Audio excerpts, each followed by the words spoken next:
Okay, so now that you have installed Annotate in Canvas or just in your browser, you probably want to know how can you use it in Canvas. And remember, Annotate is gonna work anywhere. You can use Annotate in Teams, you can use it in Microsoft Word, you can use it in Gmail, in Google Docs, but you are gonna want to probably know specifically, okay, how can I make the magic happen in Canvas?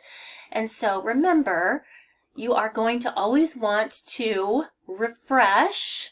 So make sure that you refresh here. And this little A will pop up here. And click on that A, and it will bring up all of those options that we talked about. And if you don't like the way that this looks, you can, again, choose how this looks. So bring up this little toolbar, and that will dictate how this looks, how this sidebar looks for you. And this is how I have it set up. But you can always change how that looks. And you do that by clicking over here and click on the settings. In your toolbar, you can have it on the right, where I have it now. You can always have it on the top. You can make it double wide. If you don't have it double wide, it'll be tiny. But I like to have it double wide, kind of big. And I have it everywhere so that it pops up in my Google Docs, just every web page it'll pop up. And then I refresh. Now the other place that I want to make sure that I have on is one-click commenting, and I show freeform text entry. And what that does is I'll show you what that does in a minute. And history, I want student history on because it'll gather any freeform comments I make, like in a rubric or in my Speedgrader, and it will add that to my freeform comments. And I'll show you what that means in a minute. Now, remember, we're done here. So go ahead and refresh, and it'll pop it up for you. And all right, so how do we use it? Well, you can use this anywhere. So let's look at an assignment that we need to grade. I happen to know, let's go into the grade book. This is just a grade book of instructor, like a practice grade book, so I don't need to blur anything out. So I'm going to go into Speedgrader.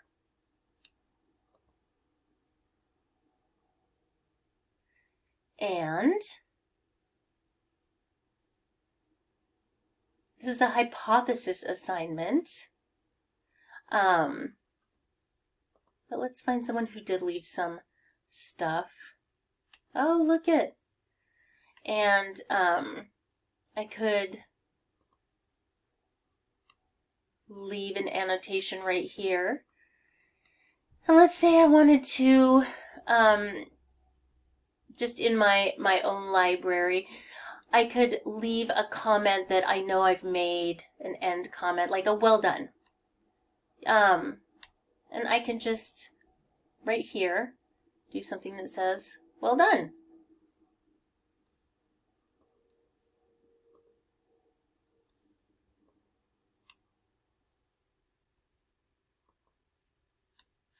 And it'll pop it right in there. So you have to put the cursor in there. And my comment leaves the name out, but that's just so that I can put the name in.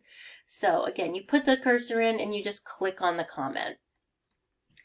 And then you post. You can also do that right in here. And these are like my fast comments, like my rubric and comments. So these are my, remember where we put all of those favorites. Thank you for your submission. And these are the quick comments. So these are the places where you can just add quick comments. And that's pretty cool. So these are just all places where you can leave comments all throughout the place. And it's kind of a neat way to leave feedback. And so I wanted to show you that and show you that you can leave, comments anywhere. So you go up here, you go to any library you want to, and you can, hey, your content here, you need to improve your conclusion. And that's pretty awesome. So you can leave a comment here and post, or you can go right here and maybe you want to leave new feedback. This is wonderful.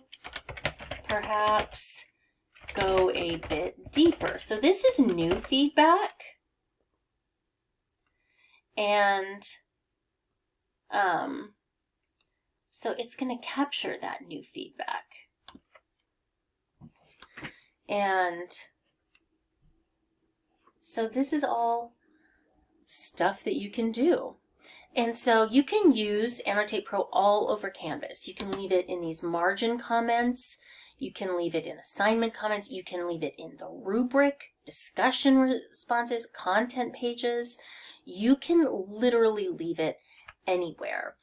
And what is really cool about this is if you go to, let's see, I left Lena a comment. So let's go to Lena.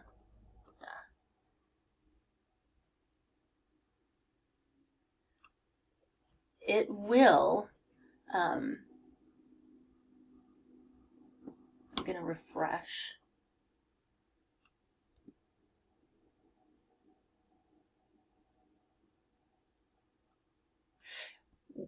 It will bring up Lena because I refreshed. Every time you have any kind of history with Lena, it'll bring up a history of feedback for the students. So if you have an assignment that you did, a couple of assignments ago, it'll bring up a history of the assignment and you can review any feedback you've left for her before. So if 2 papers ago you were talking about integrating quotations, you can be like, oh, you're still working on integrating quotations this time. And so that's just really kind of a cool thing, a cool feature and function that you can look at. And it is one of my favorite things about Annotate Pro that for each student, you can look at the history and at all the feedback that you've left them. And I love that about Annotate Pro.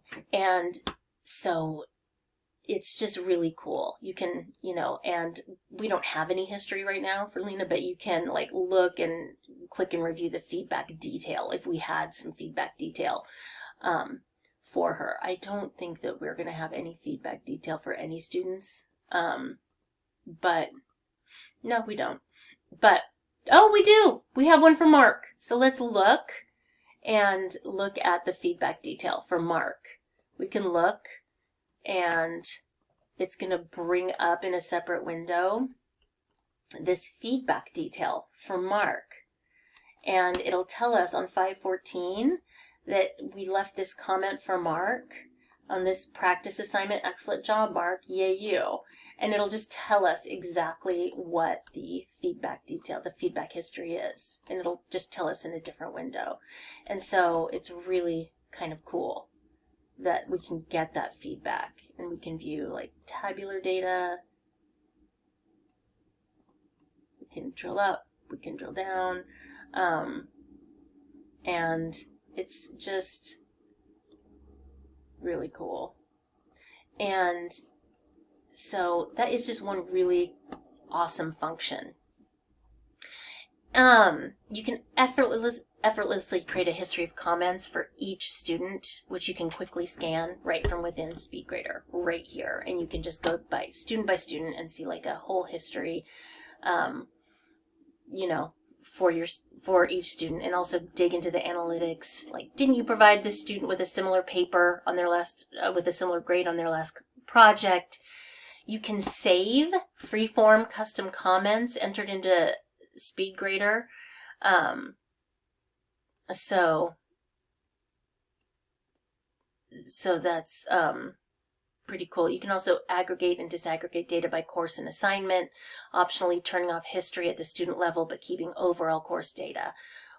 Where is a particular section's strength and weaknesses based on their last lab report or research paper. So it's pretty cool and just something you can do. I am going to also be doing tutorials, separate tutorials on adding reusable comments and feedback history, so keep an eye out for those as well.